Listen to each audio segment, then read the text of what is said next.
안녕하십니까. 7월 7일 화요일 아침입니다. 지난밤도 평안하셨죠?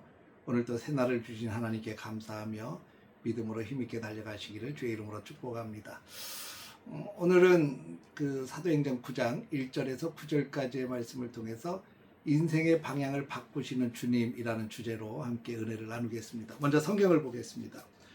사울이 주의 제자들에 대하여 여전히 위협과 살기가 등등하여 대제사장에게 가서 다메섹 여러 회당에 가져갈 공문을 청하니 이는 만일 그 도를 따르는 사람을 만나면 남녀를 막론하고 결박하여 예루살렘으로 잡아오려 함이라. 사울이 길을 가다가 다메섹에 가까이 이르더니 호련히 하늘로부터 빛이 그를 둘러 비추는지라. 땅에 엎드러져 들음에 소리가 있어 이르시되 사울아 사울아 내가 어찌하여 나를 박해하느냐 하시거늘 대답하되 주여 누구시나이까. 이르시되 나는 네가 박해하는 예수라.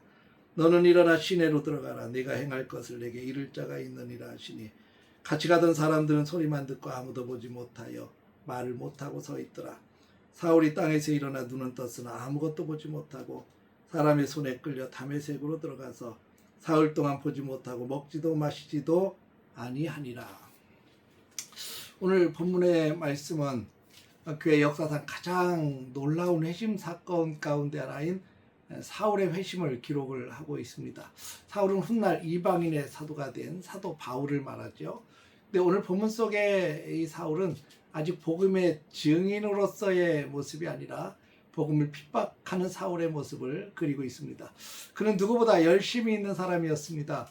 그러나 그 열심은 하나님을 위한 열심이라고 스스로 생각은 했지만 사실은 하나님의 뜻을 거스르는 그런 열심이었습니다. 하나님께서는 그러한 사울을 만나주시고 그의 인생의 방향을 완전히 바꿔 놓으셨습니다. 오늘 말씀을 통해서 우리도 하나님께서 어떻게 사람의 인생을 변화시키는가를 함께 살펴보며 은혜를 나누도록 하겠습니다. 1절 말씀은 이렇게 시작합니다. 사울이 주의 제자들에 대하여 여전히 위협과 살기가 등등하였다. 사울은 단순히 기독교를 반대하는 정도가 아니었습니다. 그는 예수 믿는 사람들을 잡아 가두고 없애야 된다고 생각을 했습니다. 그는 이것이 하나님의 일이라고 믿었습니다. 그래서 대제사장에게 찾아가서 공문을 받아서 다메섹까지 가려고 했던 것입니다. 당시 다메섹은 예루살렘으로부터 240km 떨어진 곳입니다. 사울은 그 먼 길도 마다하지 않고 다닐 정도로 열정적이었습니다. 문제는 열심의 크기가 아니라 방향의 문제입니다. 사울에게는 열정이 있었습니다. 지식도 있었습니다. 헌신도 있었습니다. 그러나 예수 그리스도를 알지 못했기 때문에 그의 열심은 사람을 살리는 열심이 아니라 사람을 상하게 하는 열심이 되고 말았습니다. 우리도 때때로 자신의 생각과 경험을 절대화하며 살아갈 때가 있습니다. 그러나 아무리 선한 의도를 가지고 달려간다 해도 하나님의 뜻 안에 있지 않으면 잘못된 길을 걸을 수 있습니다.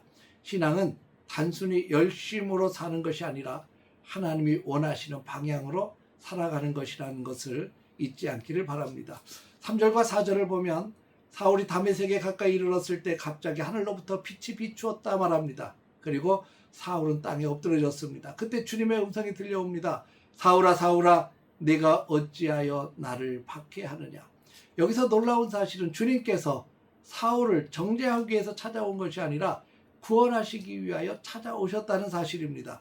사울은 예수님을 믿는 사람들을 핍박하고 있었습니다. 그러나 주님은 그것을 곧 자신을 박해하는 것으로 여기셨습니다. 주님은 자신의 몸된 교회를 너무나 사랑하십니다. 성도를 향한 박해를 곧 자신을 향한 박해로 받아들이고 계신다는 거죠. 사울은 묻습니다. 주여 누구시니까? 주님께서 말씀하십니다. 나는 네가 박해하는 예수라. 이 한마디가 사울의 인생을 송두리째 흔들어 놓았습니다. 그동안 사울은 예수가 죽은 사람이라고 생각을 했습니다. 근데 지금 살아계신 부활하신 주님을 직접 만나고 있습니다. 그동안 자신이 믿고 있었던 알고 있었던 옳다고 믿었던 모든 것이 다 무너지고 새로운 진리가 그의 심령 속에 들어오기를 시작을 했습니다. 우리는 때때로 어떤 사람은 절대 변화되지 않을 거라고 생각하는 사람이 있어요. 완고한 사람들. 내 하나님께서 건드렸을 때 변화되지 않을 사람은 아무도 없습니다. 사울처럼 완고한 사람도 주님을 만나면 변화가 됩니다. 또 핍박자도 복음의 증인이 될 수 있습니다. 하나님의 은혜는 사람의 과거보다 크고 사람의 죄보다 더 깊다는 사실을 우리는 인정해야 됩니다. 8절 말씀을 보면 사울이 눈을 떴지만 아무것도 보지 못했다 그랬습니다. 그런 사람들의 손에 이끌려 다메섹으로 들어갔습니다. 이전에 사울은 누구의 도움도 필요 없는 사람이었습니다. 학식도 있고 권세도 있었고 자신감도 넘쳤던 사람이에요. 그런데 이제는 그는 앞을 볼 수 없는 사람이 되어버렸습니다. 그동안 사람들을 끌고 갔던 사람이 이젠 다른 사람의 손에 의해서 끌려가야 되는 처지가 되었습니다. 9절은 사울이 사흘 동안 보지 못하고 먹지도 마시지도 않았다고 기록합니다. 너무너무 고통스러운 시간이었겠죠. 그런데 이 시간은 단순한 육체의 고통의 시간이 아니었습니다. 자신의 과거를 돌아보고 하나님 앞에서 철저하게 깨어지는 시간이었습니다. 하나님께서는 사람을 사용하시기 전에 먼저 낮추시고 비우시고 깨뜨리시는 과정을 허락하시기 때문입니다. 왜냐하면 자기 힘으로 일하던 사람이 하나님의 능력으로 일하는 사람으로 바뀌어져야 되기 때문입니다. 우리 인생에도 이해할 수 없는 멈춤의 시간들이 있습니다. 계획했던 일들이 중단이 되고 또 자신감이 무너질 때도 있습니다. 그러나 그것이 끝이 아닙니다. 하나님께서는 그 시간을 통해서 우리를 새롭게 빚어가십니다. 하나님은 우리의 실패와 좌절까지도 사용하셔서 더 귀한 사명을 준비하게 하십니다. 사랑하는 성도 여러분, 사울은 다메섹으로 가던 길에서 예수님을 만났습니다. 그리고 그의 인생은 완전히 달라졌습니다. 주님은 오늘도 우리를 만나기를 원하십니다. 우리의 잘못된 방향을 바로잡아 주시고 또 우리의 열심을 하나님의 뜻 안으로 인도하셔서 우리의 삶을 새롭게 변화시켜 주실 것입니다. 오늘도 주님 앞에 우리의 인생을 맡겨드리십시다. 주님께서 우리의 길을 인도하시고 우리를 복음의 사람으로 세워주실 것입니다. 오늘 하루 내 삶의 주권을 온전히 주님께 내어드림으로 육의 눈은 감고 영의 눈을 들어 주님을 바라보며 나아가는 우리 복된 날 되어지기를 주의 이름으로 축원합니다. 기도하겠습니다. 거룩하신 아버지 하나님, 완악하고 완고했던 사울이 다메섹 도상에서 부활하신 주님을 만남으로 그의 인생이 송두리째 변화가 되었던 것을 믿습니다. 그리스도인을 핍박하던 자가 그리스도를 증거하는 증인의 삶으로 바뀌어지는 이 놀라운 변화의 순간을 하나님께서 허락하신 줄 믿습니다.